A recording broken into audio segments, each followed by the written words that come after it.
1 João, capítulo 3, versículo de número 3.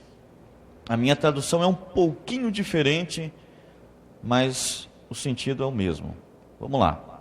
Diz assim o texto sagrado: E a si mesmo se purifica todo o que nele tem esta esperança, assim como ele é puro.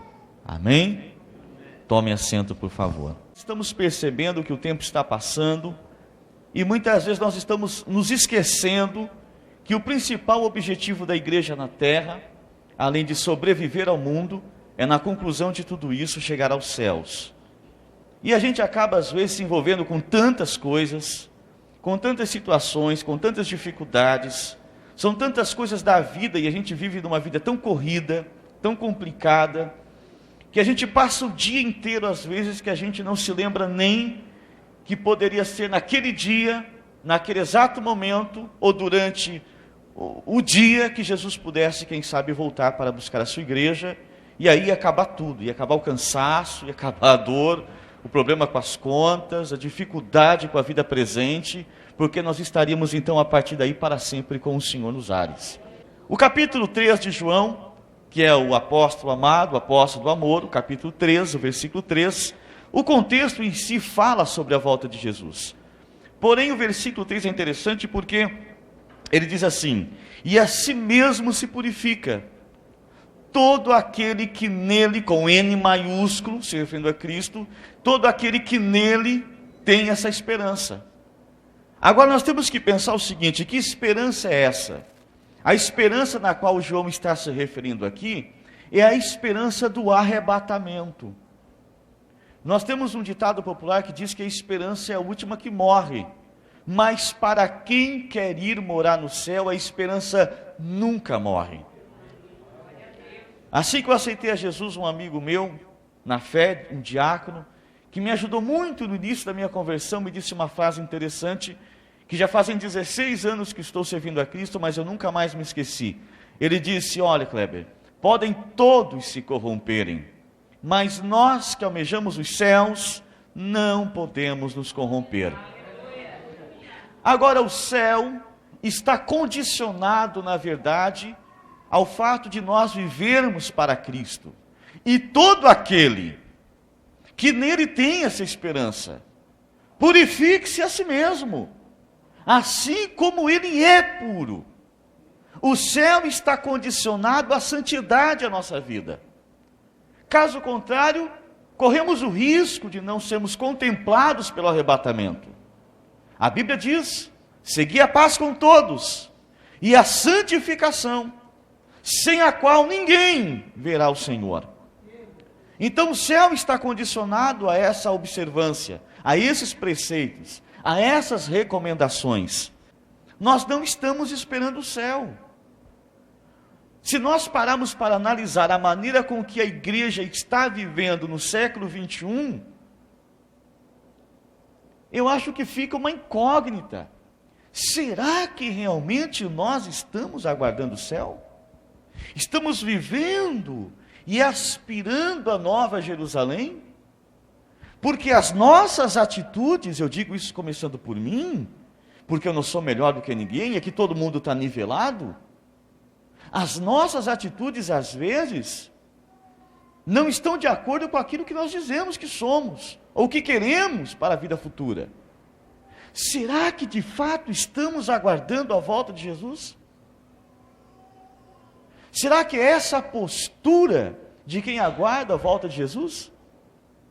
A pergunta é essa. As pessoas que dizem que servem a Deus e que andam com a Bíblia debaixo do braço, precisam ter uma esperança otimista. Precisam crer que a qualquer momento a trombeta vai soar, os mortos vão ressuscitar primeiro, e na ordem nós, os vivos, assim cremos, seremos arrebatados para o encontro com o Senhor nos ares. Porque é isto que a Bíblia diz. É nessa sequência, é nesta ordem que se dará o arrebatamento. Quem nós estamos esperando? Estamos esperando, quem sabe, o impeachment para a posse de um novo presidente. Estamos esperando, quem sabe, a gestão de um governo melhor. Estamos esperando, quem sabe, um artista renomado vir à cidade fazer um show gospel. Quem nós estamos esperando, senhores? Estamos esperando ao Senhor Jesus. Então eu fico pensando que existem alguns motivos para nós falarmos um pouquinho mais sobre arrebatamento. Na própria epístola de Paulo aos Tessalonicenses, quando ele cita os eventos da volta de Jesus e coloca a sequência e a ordem, no final ele coloca assim, consolai-vos uns aos outros com essas palavras. Nós precisamos falar mais da volta de Jesus, de uns para os outros. Precisamos falar mais da volta de Jesus, porque a igreja primitiva, nos seus dias, aguardava a volta de Jesus. Olha que interessante. Eles tanto falavam da volta de Jesus nos seus dias, que quando você abre a sua Bíblia em 1 Tessalonicenses capítulo 4, e versículo 13, os irmãos gregos de Tessalônica estavam chateados, entristecidos, porque eles estavam vendo aqueles crentes piedosos partirem, morrerem, e eles diziam assim, morreu, e não deu tempo de Jesus vir, e eles estavam todos atemorizados, preocupados, e aí o apóstolo Paulo escreve uma carta dizendo para eles, meus irmãos, não quero que vocês sejam ignorantes acerca dos que dormem. A conotação de dormir aqui é morrer, né?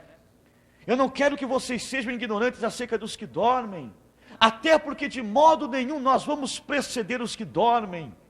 Dado a ordem, ressoada a trombeta, dada a voz do arcanjo, os mortos em Cristo, eles vão ressuscitar.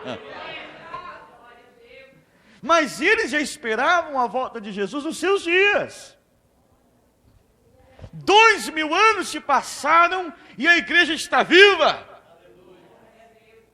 E agora que o relógio está dando quase meia-noite, que daqui um pouquinho de tempo que há de vir virá, ouviremos o grito, aí vem o noivo.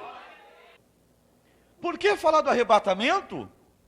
Porque o arrebatamento deveria ser o tema dos nossos congressos, das nossas festas, das nossas conferências, dos nossos pregadores, das composições de hinos, dos louvores cantados. E vou dizer mais, deveria ser o tema particular das nossas vidas. Porque vamos ser francos, sinceros, nós não estamos esperando Jesus voltar. Para vergonha nossa, não estamos esperando. Não almejamos.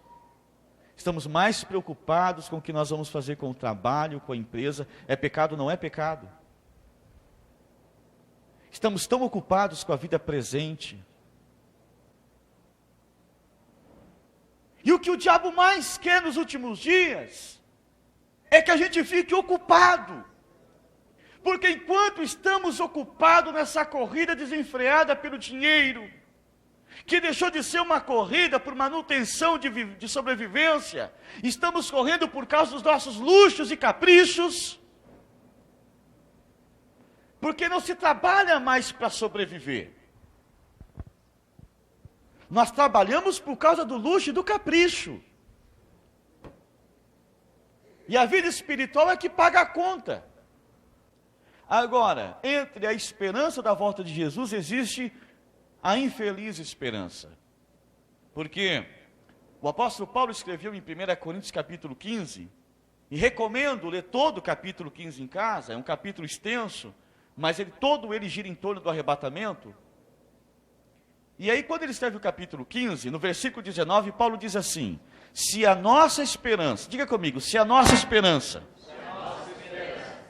em Cristo se limita a esta vida, somos os mais infelizes dos homens.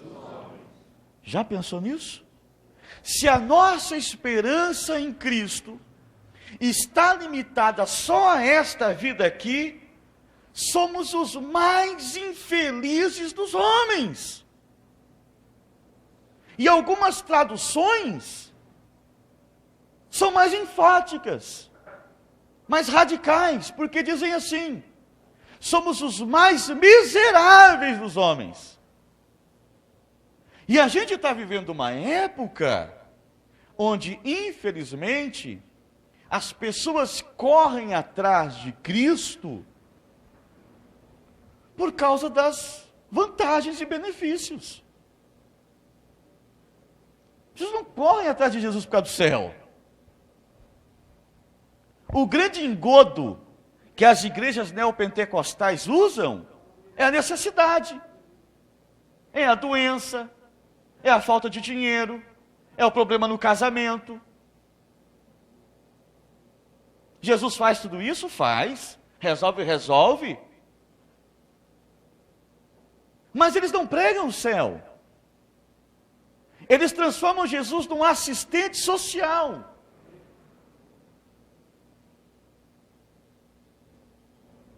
Se a nossa esperança em Cristo se limita a essa vida aqui, nós somos os mais infelizes dos homens. Eu não sirvo a Jesus por causa da vida presente.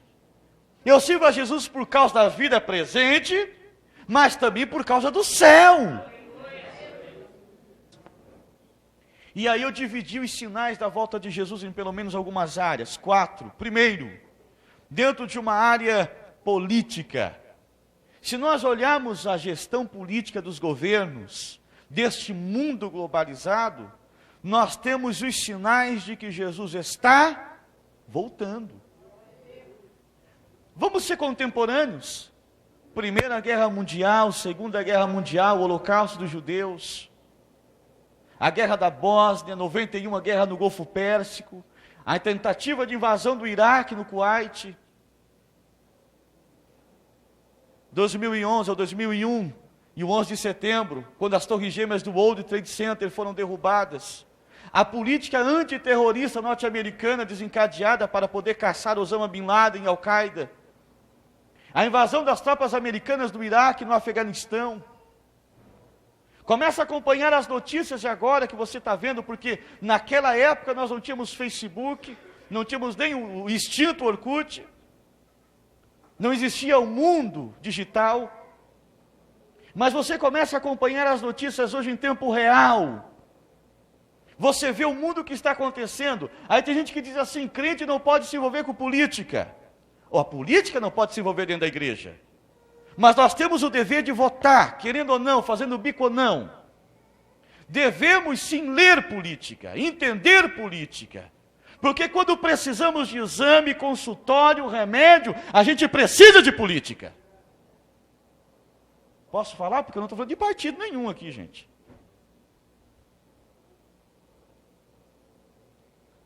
Sabe por que o povo sofre? Porque o ímpio governa. Mas bendita é a nação cujo Deus é o Senhor. Dentro de uma área física, para simplificar, física, porque no sentido de física estamos falando de terra. Olha como o mundo está, irmão. É tanto terremoto, olha aqui, ó, é tanto terremoto, vento, tempestade, aquecimento global, por causa da intervenção humana. Sabe o que Paulo disse? Paulo disse aos romanos: a terra está gemendo, na expectativa da redenção dos filhos de Deus. Se a igreja não está esperando a volta de Jesus, a natureza está aguardando a sua volta. A terra está gemendo. Os eventos que nós estamos contabilizando, principalmente em outros países como China, como os Estados Unidos, como a região do Caribe, na América Central, de terremotos, ou seja, de outros tipos de eventos como tsunamis, é uma reação de uma terra que sofre com a intervenção do homem, movido pela sua ganância e sua corrupção, no desmatamento, na destruição. Então essa é a situação que a gente está vivendo. E dentro de uma área religiosa, como sinal, para mim é um dos principais, dentro da religiosidade nós temos os principais eventos que marcam que Jesus está voltando. Jesus disse que nos últimos dias nós teríamos falsos profetas e falsos doutores, falsos mestres. Isso eu não disse. Você sabia que de 50 anos para cá, apareceram mais de 50 falsos cristos? E a diferença aqui, falso Cristo e falso profeta, é que o falso Cristo é mais fácil de ser identificado. Porque o camarada já aparece dizendo, eu sou Jesus. Está mais simples. Você já identifica a mentira. O diabo usa a meia-verdade, que é a mentira vestida de verdade, mas no fundo é mentira. É um engano, muito bem. É um engano. Agora, o falso Cristo você identifica. O pior é o falso profeta. Porque o falso profeta, disse Jesus, cuidado dos lobos disfarçados de ovelha. Porque por dentro são lobos devoradores. Isso aí. Naquele dia dirão, Senhor, no teu nome profetizamos, no teu nome fizemos milagres, no teu nome falamos línguas estranhas. Jesus olhará para eles e dirá, apartai-vos de mim, não vos conheço. O maior sinal da volta de Jesus é o engano religioso. Está difícil. A Bíblia diz que por causa deles, o caminho da verdade é infamado. O mundo tem descrédito dos evangélicos. Sabe por quê? Por causa desse tipo de gente. São detentores de canal de televisão. Tem programas de televisão. Entram dentro das casas. Cativam pessoas ignorantes que não leem a Bíblia. Pessoas dependentes e necessitadas, precisando de um socorro. E leva as massas. Gente, eu não assisto novela. Mas o que a Rede Globo está fazendo hoje, já deixou de ser mensagem subliminar. Porque mensagem subliminar é uma coisa. Agora, a atitude da Rede Globo é outra. Você tem uma novela que tem um nome sugestivo, Babilônia. O que significa Babilônia? Babilônia vem de Babel. Babel significa confusão. E confusão é o que a Rede Globo está fazendo nas famílias brasileiras.